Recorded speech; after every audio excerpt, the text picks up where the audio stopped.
मीना और सुमन दो सगी बहनें, किंतु मीना बहुत ही काली थी, वह सुमन बहुत ही गोरी थी। दोनों की शादी एक शहर में ही हुई थी। सुमन का पति बड़ा बिजनेसमैन था, वह मीना का पति रिक्शा चलाता था। मीना की शादी एक गरीब घर में हुई थी, सुमन की शादी अमीर घर में हुई थी।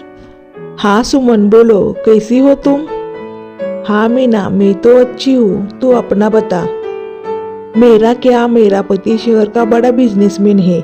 तेरा पति तो रिक्शा चलाता है, रोज का गुजारा भी बड़ी मुश्किल से हो पाता होगा ना तेरा। सुमन की ये सारी बातें सुनकर मीना की आंखों में आंसू आ जाते हैं। सुमन, मुझे एक जरूरी काम याद आ गया है, मैं कॉल रखती हूँ। इसी तरह हमेशा सुमन मीना के गरीबी के कारण मीना को ताने मारती थी। शादी के कुछ दिनों के बाद ही मीना प्रेग्नेंट रह जाती है और एक लड़की को जन्म देती है। अब दिन बीतते जा रहे थे, सुमन के शादी को भी 5 साल पूरे हो गए थे, किंतु सुमन को अभी तक संतान का सुख नहीं मिला था। इस साल तो कितनी ज्यादा ठंड पड़ गई है ना। सुबह के 7 बजे है, किंतु सूरज निकलने का नाम ही नहीं ले रहा है। चलो मीना, मैं काम पर चलता हूँ। आज रहने दो ना, कोहरा भी कितना ज्यादा घना पड़ा है। वैसे भी ठंड में पैसेंजर भी बहुत कम मिलते हैं ना। रहने कैसे दूं मीना, थोड़े बहुत तो पैसेंजर मिल ही जाएंगे। ठंड के मौसम में कोहरा तो हमेशा ही होता है। घर में ऐसे ही बैठा रहूंगा तो हमारा गुजारा करना भी मुश्किल हो जाएगा। पिंकी चलो उठो। माँ अभी सोने दो ना, अभी तो कितना अंधेरा है, सोने दो ना माँ। पिंकी नहीं, सुबह हो गई है, कोहरे की वजह से ऐसा अंधेरा लग रहा है। चलो उठो, पहले नहा के आओ और फिर सूर्यदेव को जल अर्पण करो, फिर सूर्यदेव का आशीर्वाद भी लो। इसी तरह मीना और पिंकी का हर रोज का नित्यक्रम था और रोज सवेरे सूर्यदेव को जल अर्पण करती थी और प्रार्थना करती थी।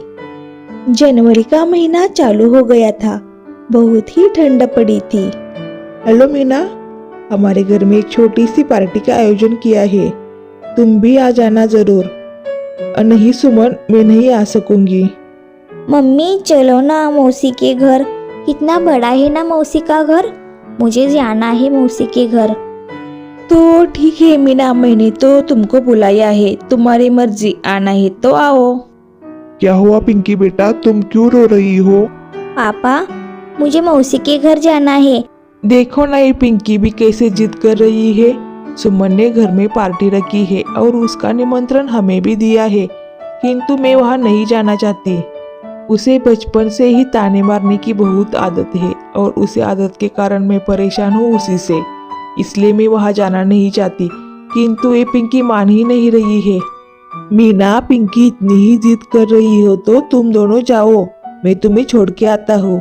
वैसे भी आज कोई मुझे सवारी नहीं मिली, इसी वजह से मेरे रिक्शा में पेट्रोल भी है। अगले रात मीना का पति रिक्शा में मीना और पिंकी को उनके बंगले के सामने छोड़ता है। तुम भी अंदर चलो।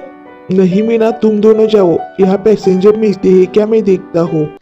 मीना और पिंकी दोनों अंदर जाते हैं, तभी वहाँ के सब लोग मीना और पिंकी को निहारने लगते हैं। आओ मीना आओ। अरे मीना, तुमने ऐसी साड़ी क्यों पहनी है? तुम्हें पता है ना ये अमीर थोड़े से तो ढंग के कपड़े पहन के आती, खुद भी वैसे आई है और बेटी को भी फिर वैसे ही लाई है। क्या तुम्हें कुछ पता ही नहीं है क्या, ये अमीरों की पार्टी है? उस वक्त मीना कुछ नहीं बोलती। और पिंकी के पापा कहाँ है, उन्हें कहाँ छोड़ के आई? ओ बाहर खड़े हैं गेट पर। अच्छा हुआ बाहर ही खड़े हैं। क्या कहना चाहती हो तुम सुमन? नहीं कुछ नहीं, बाहर उन्हें कुछ पैसेंजर मिल जाएंगे ना, इसलिए मैंने कहा अच्छा हुआ कि वो बाहर ही खड़े हैं। सुमन की बातों को मीना नजरअंदाज करती है और एक कोने में जाकर बैठती है। अरे पतंग कितना अच्छा है ना। गलती से पिंकी के हाथ से वो पतंग फट जाता है। वो फटा हुआ पतंग सुमन देखती है। पिंकी, ए तुमने क्या किया, पतंग फाड़ दिया? तुम्हें मालूम है क्या ये कितना महंगा पतंग है? नहीं मौसी, मुझसे गलती हो गई, मुझे माफ करो। तुम्हारी इतनी औकात भी नहीं है कि तुम इतने महंगे पतंग उड़ाओ, तो क्यों आई हो यहाँ पतंगों को हाथ लगाने? पिंकी रोने लगती है। मीना पिंकी का हाथ पकड़कर सीधे घर आ जाती है। सुमन के ऐसे व्यवहार से मीना बहुत ही दुखी हो जाती है। कल मकर संक्रांति है, मुझे तिल गुड़ के लड्डू बनाने हैं, सूर्यदेव को भी भोग लगाना है और कुछ लड्डू दान भी करने हैं। मुझे थोड़े से पैसे चाहिए थे। ये लो 200 रुपए। कल मुझे तुम्हारे बहन के बंगले के पास से कुछ सवारियां मिली थी, उसी के ये पैसे हैं। मीना बाजार जाकर तिल और गुड़ लाती है। घर आकर अपने बेटे के साथ तिल गुड़ के लड्डू बनाती है। मम्मी मुझे भी दो ना खाने के लिए। बेटा आज नहीं, कल मैं सवेरे गंगा स्नान करूंगी, फिर इस लड्डू का सूर्यदेव को भोग लगाऊंगी और फिर कुछ गरीबों को उसे दान भी करूंगी। इसके बाद तुम वो लड्डू खा सकती हो।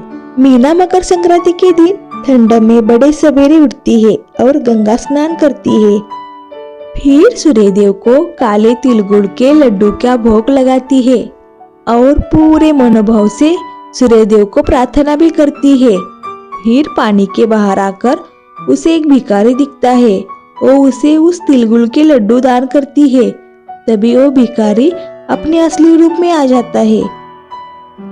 सूर्यदेव, मैं आपके दर्शन पाकर धन्य हो गई। मीना, मैं भी तुम्हारी श्रद्धा भाव से बहुत प्रसन्न हूँ और आज से तुम्हारी सारी तकलीफें दूर होगी। बोलो तुम्हें क्या चाहिए? मुझे कुछ नहीं चाहिए भगवान, सिर्फ मेरी बहन को संतान प्राप्ति का सुख मिल जाए, यही मेरी कामना है।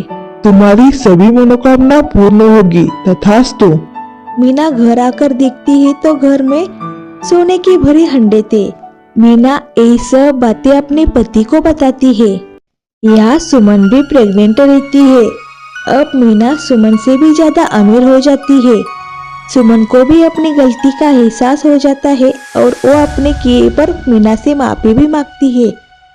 मीना अपने पति और बेटी के साथ खुश रहती है।